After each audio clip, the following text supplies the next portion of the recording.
Hi everyone, welcome to my channel KTH Vlogs 77.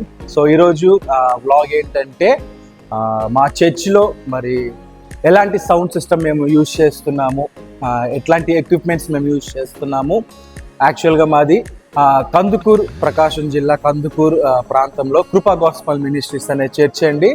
మరి మా చర్చ్లో మేము వాడే సౌండ్ సిస్టమ్ ఏంటనేది నేను ఒకసారి మీకు ఈరోజు చూపించాలని అనుకుంటున్నాను. అండ్ ఈ వీడియో ద్వారా చాలా మందికి ఉపయోగం ఉంటుందని అనుకుంటున్నాను.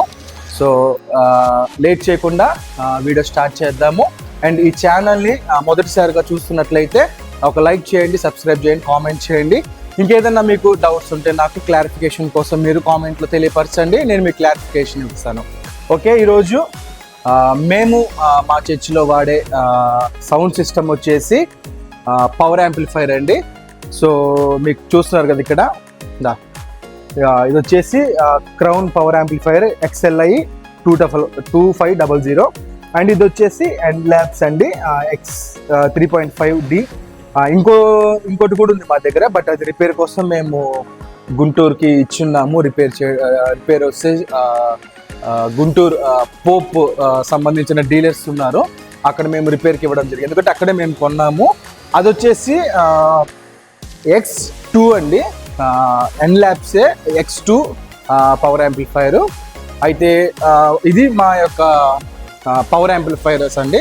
అండ్ మేము వాడే స్పీకర్స్ వచ్చేసి, అండ్ ఇది పోప్ అండి, ఇది Pope professional TH615 model number. చాలా అంటే చాలా పర్ఫెక్ట్గా సౌండింగ్ అనేది వస్తుందండి. సో ఇది వచ్చేసి మేము మొత్తం 4 తీసుకున్నాము, 2 వచ్చేసి అవుట్ ఆఫ్ ప్లేయర్స్కి, 2 మందిరంలోకి. బికాస్ ఈ చర్చ్లో కెపాసిటీ కేవలం ఒక 250-300 పీపుల్స్ వరకు ఉంటారు. సో ఇంకోటి వచ్చేసి మీకు అక్కడ ఉంది రా. సో ఇంకోటి ఇదండి. సో ఒకటి జెంట్స్ వైపు ఉంటుంది, ఒకటి లేడీస్ వైపు ఉంటుంది.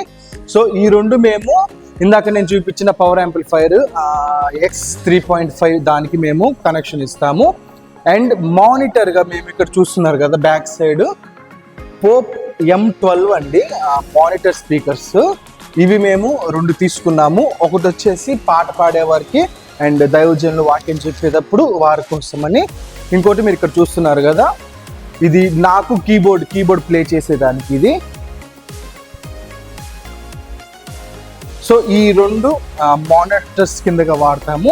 ఒకటి వచ్చేసి ఓన్లీ మ్యూజిక్ పర్పస్గా మానిటర్ ఉంటుంది, ఇంకోటి వచ్చేసి ఓన్లీ సింగింగ్, పాట పాడే వాళ్ళకి అండ్ దైవజనులు వాక్యం చెప్పేవారికి ఆ 2 స్పీకర్స్ వాడతాము. ఈ 2 స్పీకర్స్ మీ కింద చూపించిన క్రౌన్ యాంప్లిఫైర్లో మేము దాన్ని కనెక్షన్ చేస్తాము. అండ్ మేము వాడే మిక్సర్ వచ్చేసి Yamaha MG16XU అండి. అండ్ దీంట్లో మేము ఇది కొని కూడా దాదాపుగా 8 years అయింది, జస్ట్ ఒక 1 time రిపేర్ మాత్రమే వచ్చింది. అండ్ ఇప్పటిదాకా స్టిల్ చాలా పర్ఫార్మెన్స్ కూడా చాలా బాగా ఇస్తుంది. అండ్ ఇవన్నీ ఇది నా కీబోర్డ్ XLR పాయింట్ అనమాట. మిగతా అన్ని మైక్స్ అనమాట. 3 వచ్చేసి వైర్ మైక్లు, ఈ 4 వచ్చేసి ఈ ఎల్లో టేప్ కాకుండా మిగతా ఈ రెండు వచ్చేసి కార్డ్లెస్ మైక్లు. ఈ ఎల్లో టేప్ ఉన్నది మాత్రము దైవజనులు సైడ్ ఇయర్ మౌత్గా వాడేది అనమాట. సో దీంట్లో మేము రికార్డింగ్ కావచ్చు, లైవ్ రికార్డింగ్ కావచ్చు, అంతా దీని నుంచే మేము అవుట్పుట్ తీసుకుంటామండి. అండ్ మేము వాడే ఆడియో ఇంటర్ఫేస్ వచ్చేసి ఫోకస్ రైట్ అండి. Focus right, solo focus right అంటారు దాన్ని, రెడ్ కలర్లో. ఒకసారి మీకు చూపిస్తాను నేను. ఇటు వచ్చేసే, సో ఇది మేము వాడే ఫోకస్ రైట్ అండి, స్కార్లెట్ సోలో అనమాట. దీని నుంచే మాది అవుట్పుట్, ఆడియో అవుట్పుట్ అనేది మేము మిక్సర్ నుంచి ఇవ్వడం జరుగుతుంది. సో ఈ విధంగా మరి బయట ప్రేయర్స్ కూడా సేమ్ ఇదే సౌండ్ సిస్టమ్ ఉంటుంది. బట్ బయట ప్రేయర్స్ మిక్సర్ వచ్చేసి మేము వాడేది ఆడియో ఎరే అని 10 channelsది ఆడియో ఎరే రీసెంట్గా తీసుకున్నాము. అది కూడా పర్ఫార్మెన్స్ చాలా బాగుంటుంది. అండ్ మేము వాడే మైక్ వచ్చేసి XR అండి. So studio master SM professional XR 40H. ఇట్లాంటి మొత్తం 4 మైక్స్ ఉన్నాయి. అండ్ ఆడొక సెటప్ ఉంటుంది, అండ్ నెక్స్ట్ వచ్చేసి ఇటుపక్క ఒక సెటప్ ఉంటుంది. సో అదొక, ఎందుకంటే ఇవి ఫ్రీక్వెన్సీ అనేది ఒక్కొక్కసారి మ్యాచ్ అయ్యి అవుట్ ఆఫ్ శబ్దమ్స్ అవన్నీ క్యాచ్ అవుతూ ఉంటాయి, మిస్ మ్యాచ్ అవుతూ ఉంటుంది. కాబట్టి అటొక సిస్టమ్ పెట్టాము. అండ్ ఇక్కడ ఒకటి, ఈ బాక్స్ దగ్గర ఒకటి మేము పెట్టడం జరిగింది. సో ఇట్లాంటివి మా దగ్గర టోటల్ ఓవరాల్గా 4 మైక్స్ ఉన్నాయి. సో ఈ 4 మైక్స్ మేము ఒకటి వచ్చేసి మెయిన్ డైవర్జన్కి వెళ్తుంది, ఎందుకంటే ఒక మైక్ డైవర్జన్ దగ్గర పక్కా ఉంటుంది. సో డైవర్జన్లు స్టార్టింగ్ నుంచి ఎండింగ్ వరకు ఒక మైక్తోనే వారు మాట్లాడడం కానీ జరుగుతూ ఉంటుంది. మిగతా మైక్స్ అన్ని సాంగ్ పాడడానికి ఉంటుంది. అండ్ ఇది వచ్చేసి సేమ్ స్టూడియో మాస్టర్లోనే XR20L అండి. ఇది సైడ్ ఇయర్ మౌత్ డైవర్జన్లు, ఇది పెట్టుకొనే వాక్యం బోధిస్తూ ఉంటారు.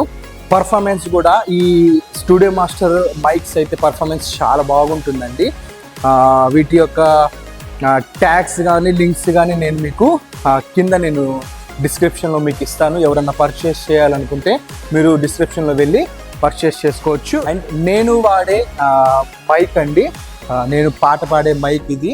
సో నేను పాడే మైక్ ఇది వచ్చేసి సెహనైజర్ అండి, E8455 అండి. ఇది చాలా అంటే చాలా బెటర్ పర్ఫార్మెన్స్ ఇస్తుంది సాంగ్స్ పాడేవారికి. బ్యాక్గ్రౌండ్ నాయిస్ క్యాన్సిలేషన్ అనేది ఉంటుంది మైక్కి. అసలు బ్యాక్గ్రౌండ్ వాయిస్ అనేది మ్యాక్సిమం రికార్డ్ అవ్వదు. నేను పాట పాడేది మొత్తము ఈ మైక్ మీదే. నేను పాడిన కొన్ని పాటలు కింద డిస్క్రిప్షన్లో లింక్స్గా ఇస్తాను, మీరు పోయి చెక్ చేసుకోవచ్చు వాయిస్ క్లారిఫికేషన్ ఎట్లా వస్తుంది అనేది. అండ్ నేను పాడే ప్రతి పాట రికార్డింగ్ కూడా డైరెక్ట్గా నేను కీబోర్డ్లోనే నేను రికార్డ్ చేసుకుంటాను. అండ్ మా చర్చి వారు, పాస్టర్ గారు, వీరు పాడే ప్రతి పాట, వాక్యం చెప్పే ప్రతిది వచ్చేసి నేను నాకు చూపించే కదా ఫోకస్ రైటు, దాని నుంచి డైరెక్ట్గా లైవ్లో రికార్డ్ అవుతూ ఉంటుంది. అండ్ ఇది మాత్రం నేను ఓన్లీ పాట పాడేదానికి ఏదన్నా చెప్పాలనుకుంటే నేను ఈ మైకే యూజ్ చేస్తాను. సో దీని మోడల్ వచ్చేసి సెహనైజర్ E8455, ఒకసారి చూసుకోవచ్చు. E8455S అనమాట. ఎస్ అంటే స్విచ్ మోడ్ ఉంటుంది, ఎస్ లేకపోతే స్విచ్ మోడ్ ఉండదు, డైరెక్ట్గా మీకు వస్తుంది, మీరు డైరెక్ట్గా వాడుకోవడానికి ఉంటుంది. సో ఈ విధంగా మేము మా చర్చిలో మేము వాడే ఎక్విప్మెంట్స్ ఇవ్వండి. ప్రతిదీ ఎక్కడ మేము అంటాం కదా లో బడ్జెట్ ఎక్విప్మెంట్స్ అనేది మా దగ్గర ఉండదు. బికాస్ అవి తీసుకున్న కొద్ది రోజులు పని చేస్తుంది, మళ్ళీ కొద్ది రోజులు పని చేయకపోతే మళ్ళీ ఇబ్బంది పడతాము. అందుకే ఏదైనా తీసుకుంటే బెటర్ క్వాలిటీ ఉన్నది తీసుకోవడం అని నా సజెషన్ అది. సో ఇదండి మా సౌండ్ సిస్టమ్ సెటప్. అండ్ దీని కనెక్షన్స్ ఇవన్నీ ఏదైనా మీకు డౌట్ ఉంటే నాకు మీరు కామెంట్ చేస్తే నేను పక్కగా దాన్ని నేను మీకు చూపిస్తూ ఎట్లా చేయాలి, ఎట్లా కనెక్షన్స్ ఇవ్వాలి అనేది ప్రతిదీ నేను మీకు వీడియో చేసి చూపిస్తాను. సో ఈ రోజుతో వీడియో ఎండ్ చేస్తున్నాను. మరొక వీడియోతో కలుసుకుందాం. Until then thank you, good bye.